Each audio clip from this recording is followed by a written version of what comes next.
ఏ వర్గం కాదు, నేను పార్టీ చేసిన పొరపాటే చెప్తున్నాను. మేము అందుకోలేకపోయినాం. ఆ యాంటీ బీఆర్ కర్ణాటకలో మీకు వచ్చిన దుష్ఫలితాలు తెలిసి కూడా ఆ ఫలితాలను ఎదుర్కొన్న తర్వాత తెలంగాణలో ఆ రకమైన ఫలితాలు మళ్ళీ పునరావృతం చేసుకున్నారు. కర్ణాటకకు పోయి కర్ణాటక రిజల్ట్ వల్ల తెలంగాణ మీద ఎఫెక్ట్ పడ్డదని మాట్లాడేందుకు, మరి అదే మా ఉత్తర తెలంగాణ మీద పడలేదు. మరి ఆ ఎఫెక్ట్ మరి 8 సీట్లు. ఉత్తర తెలంగాణలో మొదటి నుంచి పార్టీ వేరుగా ఉంది కదా. ఎవరన్నారు బీజేపీ ఎక్కడిది అక్కడ? ఇవాళ 8 సీట్లు ఎట్లా వచ్చినాయి? అక్కడ ఎక్కడిది బీజేపీ? ఏముండే ఆడ బీజేపీ? ఆడుండే ఓ మున్సిపల్ చైర్మన్ ఉండేనా, లేకపోతే జడ్పీటీసీ ఉండేనా, లేకపోతే ఏముండే? ఇవాళ 7 ఎట్లా గెలిచినాయి అన్న? మీరు అనుకున్న బీజేపీ ఇక్కడ ఏ రకంగా పావులు కదిపిందో అది బూమరాంగ్ అయి కాంగ్రెస్ పార్టీకి అది కలిసి వచ్చింది. ఇక్కడ పావులు కదిపింది లేదు, బూమరాంగ్ అయింది లేదు, ఉన్న రంగు ఊసిపోయింది అంతే. ఏం లేదు ఇక్కడ. మేము ఏదైతే గెలవాలనే దిశగా ప్రయాణం చేస్తున్న సమయంలో అది మేము చేసుకున్నటువంటి చిన్న పొరపాట్ల వల్ల అవతల పార్టీకి అవకాశం వచ్చింది. 2 వ్యక్తులు పరిగెత్తుతుంటే ఒక వ్యక్తి ఒక క్షణం వెనక్కి మరి చూసే లోపల పక్కనున్న వ్యక్తి 10 అడుగుల దూరం ముందుకెళ్ళిపోయాడు. ఇంతే తప్ప ఇక్కడ జరిగింది ఏమీ లేదు. ఆ దూరం అందుకోనంత అయింది. Anti BRS ఓట్స్ని Telangana Bharatiya Janata party వైపు మార్చుకోవాల్సిన సమయంలో అది కాంగ్రెస్ వైపు పోయే పరిస్థితికి వచ్చింది. దానికి బీజేపీ అధిష్టానమా దానికి బాధ్యత వహించాల్సింది? ప్రతి ఒక్కరం నాతో సహా అందరం కూడా, అందరిది తప్పే. నాకెందుకులే ఎవరంతలా వాళ్ళు, ఎవరమంటే ఏమదో ఎవరమంటే ఏందో అనుకొని ఎవరి మనసులో వాళ్ళు పెట్టుకొని ఎవరి జాగాలో వాళ్ళు. ఇదే ముక్కుసూటితనం ఆ రోజున అదే రకంగా ఇవాళ నాతో చెప్పినట్టుగానే చెప్పారా ఆ మాటని? నేను చెప్పిన తర్వాత మీకు సీట్ తప్పు జరుగుతుంది పొరపాటు అవుతుంది అని అన్నాము. కానీ అనే స్థాయి, చెప్తే వినే స్థాయి ఎక్కడుంది?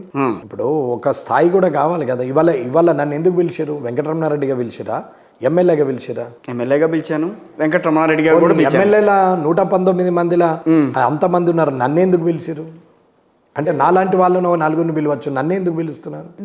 ఆ డిఫరెన్స్ కనపడలేదు, నన్ను నమ్మలేదు వాళ్ళు. ఇవాళ డిఫరెన్స్ కనపడింది, నమ్ముతారు, చెప్తాం కూడా, డైరెక్ట్ కూడా చెప్పినాం. అప్పుడు అదే వంట చేసింది తల్లి, ఇప్పుడు అదే వంట చేసింది తల్లి. కానీ అప్పుడు నాకు ఆకలి కాలేదు, రుచి తెలియలేదు. ఇప్పుడు విపరీతమైన ఆకలి మీద ఉన్న బ్రహ్మాండమైన రుచి వస్తుంది అంతే. కానీ వండిన తల్లి మాత్రం ఒకటే, సేమ్ వంట సేమ్ పర్సన్ చేసి. కానీ మన ఫీలింగ్ లో తేడా ఉంది.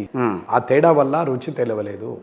ఇవాళ నేను ఎమ్మెల్యే కాబట్టి మీరు పిలిచిరు. ఆ ఎమ్మెల్యే 2 ముఖ్యమంత్రులు, కాబోయే ముఖ్యమంత్రి, ఓడిపోయే మాజీ ముఖ్యమంత్రి అనే దాంట్లో ఐడన్ పిలిచిరు తప్ప వేరే స్పెషల్ ఏం లేదు. రమణారెడ్డి అదేం లేదు, రమణారెడ్డికి లేదు. నేను చెప్తున్నాను కదా, అది నేను ఆనెస్ట్గా ఒప్పుకుంటా. వాళ్ళిద్దరు రావడం వల్లనే కామారెడ్డికి ప్రత్యేకత వచ్చింది. వాళ్ళిద్దరు ఓడిపోవడం వల్లనే రమణారెడ్డి గెలిచిండు అనేది ఒక ఐడెంటిటీ. ఎట్లా గెలిచిండు? ఒక ఐడెంటిటీ. నా ఉద్దేశంలో అది మొదటి ఐడెంటిటీ, ఒకటి కాదు, మొదటి ఐడెంటిటీ. ఎట్లా గెలిచిండు అనేది ఒక క్వశ్చన్ రైజ్ అయింది. అప్పుడు తెలిసింది, అరే మద్యం పెట్టకుండా, నోటు ఇవ్వకుండా హానెస్ట్గా గెలిచిండు అనేది వచ్చినాక అది రేజ్ అయింది. అప్పుడు అందరూ నన్ను అడగడం మొదలుపెట్టారు. మరి ఇదే అడగడం మీరు ఏమనుకోనంటే, ఎలక్షన్కి ముందు మేము పెయిడ్ ఆర్టికల్ ప్రమోషన్ చేస్తాము, 3 లక్షలు 5 లక్షలు అని మెసేజ్ పెట్టిన వాళ్ళు కూడా ఉన్నారు. వాళ్ళందరూ వచ్చి మళ్ళీ నా ఇంటర్వ్యూలు తీసుకున్నారు. మరి బిఫోర్ ఎమ్మెల్యేకి ఆఫ్టర్ ఎమ్మెల్యేకి తేడా ఏంటి? ఇది ఏం అనలేము దానికి. అది బిజినెస్. ఇది ఒరిజినాలిటీ. ఇప్పుడు ఇది కూడా బిజినెస్ ట్రెండ్ ఉంది కాబట్టి నడుపుతున్నారు అంత. ఇప్పుడు ప్రోడక్ట్కు క్వాలిటీ ఉంది, ప్రోడక్ట్కు డిమాండ్ ఉంది. సో సిగ్నేచర్ స్టూడియోస్కి మీ ట్రెండ్ని ఉపయోగించుకుందామని వచ్చారా, లేకపోతే? రెండు ఉన్నాయి ఇందులో. సిగ్నేచర్ స్టూడియో నన్ను ఇంటర్వ్యూ చేయడం వల్ల మీకు లాభం జరుగుతుందని పిలవచ్చు. రెండోది నా స్వార్థంగా ఉంటుంది. నేనేది చెప్పాలనుకుంటున్నానో జనానికి మీ ద్వారా చెప్పడానికి వచ్చినాం నేను కూడా. మరి ఇదే ఎలక్షన్ కన్నా బిఫోరు నేను చెప్పొచ్చు కదా, పెయిడ్ ఆర్టికల్ చేసి. చెప్పలేదా? నేను చెప్పలేదు. ఎందుకు చెప్పలేదు అంటే, దానంతల అదే ఐడెంటిటీ రావాలి. Promotion is promotion. అది ఫాగ్ లాంటిది. అది ఎండ రాగానే పోతుంది, చలి పెట్టంగానే వస్తుంది. దానితో మనకు సంబంధం లేదు. పర్మనెంట్గా ఫ్యాక్ట్ తెలవాలి. ఫ్యాక్ట్ తెలవాలంటే వర్త్ తెలవాలంటే గెలవాలి. గెలిచినాకనే వాళ్ళే వస్తారు అనుకున్నాం. అదే జరిగింది. నేనేం అట్లని గెలవకముందు రమణారెడ్డి ఎట్లా ఉన్నాడు, ఇప్పుడు కూడా అట్లా ఉన్నాడు. ఇంకా బాధ్యతగా ఉన్నాం. ఎందుకంటే నిన్న 3.5-4 గంటలు మీడియా పాయింట్ దగ్గర ఉన్న ఎమ్మెల్యేలు అంతా వేరు కార్లన్నీ పోయినాయి. నా కారు ఉంది, నేను ఒక్కనున్నే, మీడియా ఉంది. ఓకే. మొత్తం మంది నిన్న 40 టీవీలు అడిగితే 40 టీవీలకు ప్రతి ఒక్కరికి 10 నిమిషాలు. ఎందుకు అంటే వాళ్ళకి ఎంత అయితే రమణారెడ్డితో ఇంటర్వ్యూ తీసుకోవాలనేది ఆలోచన ఉన్నదో అంత ఓపిక ఎక్కడదండి? అంతకన్నా ఎక్కువ స్వార్థం నాకుంది. నేను అనుకున్న పని, నేను చేసిన పని, నేను అయితే ఆలోచిస్తున్న విధానము ప్రజలకు అందాలి. ప్రతి జిల్లాకు పోయి, ప్రతి కాన్స్టిట్యున్సీకి పోయి, ప్రతి ఊరికి పోయి నేను డప్పు కొట్టలేను. కాబట్టి ఇది తప్ప వేరే మార్గం లేదు. కాబట్టి ఈ మార్గాన్ని ఎన్నుకున్నాం. ఇది నా స్వార్థమే. అంత ఓపిక ఎక్కడిది? నేను చేయాలనుకున్న పని సక్సెస్ కావాలన్నప్పుడు ఇంకా 4 గంటలని నిలబడుతుండే. వాళ్ళు అలసిపోయారు, వాళ్ళు అయిపోయారు. ఇప్పుడు మన ఇంటర్వ్యూ స్టార్ట్ అయ్యి 1.5 అవర్ పైన అయింది నేను అనుకోవటం. 1.5 అవర్ పైన అయింది. నేను ఇంకా కొంతసేపు మాట్లాడిద్దామని అనుకో. మీరు ఎంతసేపు మాట్లాడినా నా నుంచి వచ్చేది ఫ్యాక్ట్సే వస్తాయి కానీ అందులో వేరేది ఏం లేదు కదా, మ్యానిపులేషనే లేదు కదా. మీరు తిరిగి మళ్ళీ మొదటికెళ్ళి మొదలు పెట్టండి క్వశ్చన్స్, మళ్ళీ సేమ్ డైలాగ్ వస్తుంది. ఏది కూడా తేడా లేదు. అలా ఓపిక్గా సమాధానాలు ఇస్తున్నారు. అట్లేం ఇంత ఓపిక్గా కాంగ్రెస్ పార్టీ 5 ఏళ్ల పాటు గవర్నమెంట్ నడుపుతుందా? మీరు నడపచ్చు. వాళ్ళకు ఒక విజన్ ఉన్నటువంటి వ్యక్తిగా నేను ఇంకొక 5 సంవత్సరాలు మళ్ళీ ముఖ్యమంత్రిగా ఉండాలని అనుకున్నప్పుడు 24/7 దాని మీద ఎక్సర్సైజ్ చేసుకుంటూ ఎట్లయితే బ్యాలెన్స్ చేయగలుగుతాం, ఎట్లయితే పాత అప్పులు ఉన్నాయో దాన్ని పైకి తేగలుగుతాం. బీజేపీ ఒప్పుకుంటుందా? ఏ రకంగానైనా పాగా వేయాలన్న ఆలోచన. నేను కామారెడ్డి, ఇప్పుడు అంత దూరం ఎందుకండి, కామారెడ్డి ఎమ్మెల్యేగా నేను గెలిచాను. అక్కడ ఇప్పుడున్న ప్రస్తుత ముఖ్యమంత్రి గారు ఓడిపోయారు. నేను కాంట్రవర్సీ చేయనప్పుడు ముఖ్యమంత్రి కూడా కాంట్రవర్సీ చేయకుండా ఉంటే ఎందుకు డెవలప్ కాదు? నేను కాంట్రవర్సీ చేస్తే ముఖ్యమంత్రి ఆటోమేటిక్ హోల్డ్ చేస్తాడు. అది నాకు ఉండాలి. కామన్ సెన్స్ రిక్వెస్ట్ మేనర్ అనేది నాకు ఉండాలి.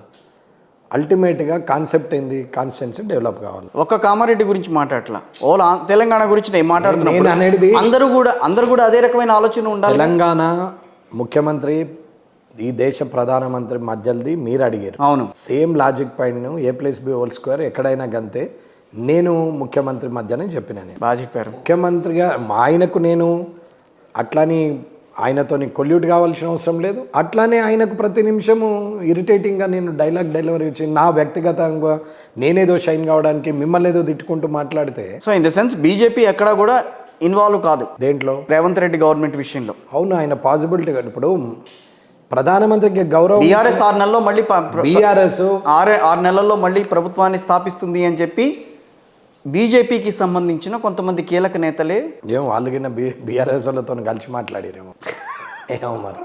అది మీకు ఎలాంటి ఆలోచన అయితే లేదని అంటారు. ఎందుకు ఒక దాన్ని గులవట్టాలి, ఎందుకు ఇంకో దానికి సపోర్ట్ చేయాలి? అదేంటి మీ బీజేపీలో ఉన్న సిద్ధాంతమే అది కదా. పక్కన కర్ణాటకని 2 సార్లు చూసాం మేము, మహారాష్ట్రం చూసాం. అక్కడ అన్యాయం జరుగుతున్నది, ప్రజలకు ఇబ్బంది అవుతున్నది అనే సమయంలో అటువంటి నిర్ణయాలు తీసుకున్నారే తప్ప లాగిన్రు గులగొట్టిర్రు అనేది నేర్చుకుంటే ఇట్లా అక్కడ ఉన్న సిచ్యువేషన్స్, కండిషన్స్, ఎన్విరాన్మెంట్స్, డెవలప్మెంట్స్ ప్రతి దాని మీద ఎంత నష్టం అవుతుందో, ప్రజలకు ఇబ్బంది అవుతుందని, ఫ్యూచర్ ఇంకా ఇబ్బంది అవుతుంది అని అనుకున్నప్పుడు అటువంటి నిర్ణయం తీసుకోవచ్చు. కర్ణాటక లాంటి సిచ్యువేషన్స్ ఇప్పుడు తెలంగాణలో ఒక మూర్ఖుడు, ఒక పిచ్చోడు, ఒక అహంభావి పదవిలో ఉంటే నష్టమవుతుంది అన్నప్పుడు అతన్ని దించడంలో తప్పేం లేదు కదా. అంటే మూర్ఖుడు మీరు వాడిన పదాలన్నీ కూడా ఎవరికి వర్తిస్తాయి? ఎవరైనా కావచ్చు. రేపు నేను కూడా కావచ్చు.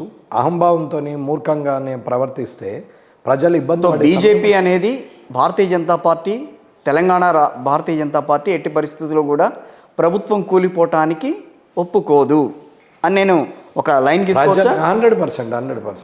మాకేం సంబంధం?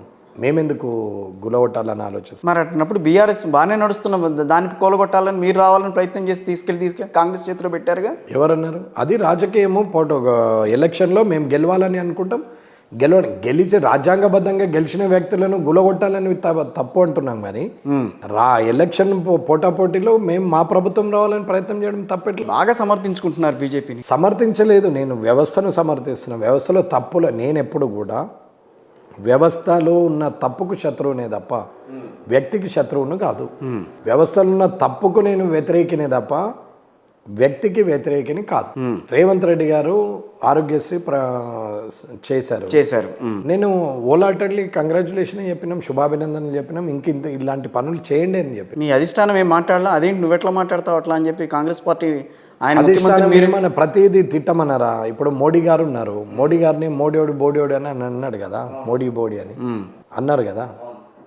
ప్రజలు ఏమన్నారు అప్పుడు? అయిపోయింది. ఏమన్నారు? ఆయన ప్రధానమంత్రి, నేను ఏదో చేస్తాడనేది వదిలేయండి. కానీ ప్రజల్లో ఒక కనీస గౌరవభావం లేదు. ఆయన ప్రధానమంత్రి ఏం మాట్లాడుతున్నాడు, ఈయన ముఖ్యమంత్రి అని అన్నారా? లేకపోతే అవుతుంది రవి మోడీ వచ్చి నన్ను కథం పట్టిస్తాడని అన్నారు. ఒక గౌరవం ఇవ్వట్లేదు అన్నారు. అవును. మోడీ ఇట్లా అట్లా అని నాకు అనొచ్చు, కానీ నేను అనా అని కేటీఆర్ గారు అన్నారు కదా. అవును. అప్పుడు జనం ఏమనుకున్నారు, బాగుంది, ఏం మాట్లాడుతున్నారు రా భయ్ పోరాడు పెద్ద మనిషిని పట్టుకుని.